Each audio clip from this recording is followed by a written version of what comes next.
Hello welcome to our channel. Sreeja అయితే eliminate అయ్యి big boss house నుండి బయటికి వచ్చేసింది.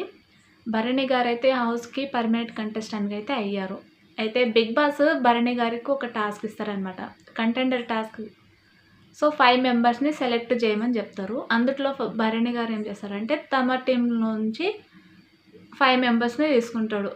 వాళ్ళు తనుజ, భరణి గారు, దివ్య, సాయి, నిఖిల్ వీళ్ళనమాట. సో ఇమానుల్ వాళ్ళు కూడా టాస్క్ లాగానే హెల్ప్ చేశారు, కానీ ఫస్ట్ నుంచి క్యాప్టెన్ అయినరు కదా, క్యాప్టెన్ కాని వాళ్ళని తీసుకున్నారనమాట. సో ఈ 5 మెంబర్స్ని కంటెండర్ టాస్క్ ఇస్తారనమాట. ఆ టాస్క్ పేరే డీజే క్యాప్టెన్ టాస్క్. ఎలా ఉంటుందంటే బిగ్ బాస్ మ్యూజిక్ని ప్లే చేస్తారనమాట.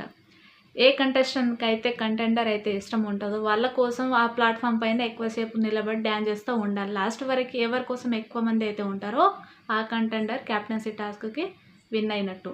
సో లాస్ట్ రౌండ్ వరకు టాప్ 2లో తనుజ మరియు దివ్య వస్తారు. సో వాళ్ళిద్దరి కోసము డ్యాన్స్ చేస్తూ ఉండగా లాస్ట్కి దివ్య విన్ అవుతుంది. మరిన్ని వీడియోస్ కోసం మన ఛానల్ని సబ్స్క్రైబ్ చేసుకోండి.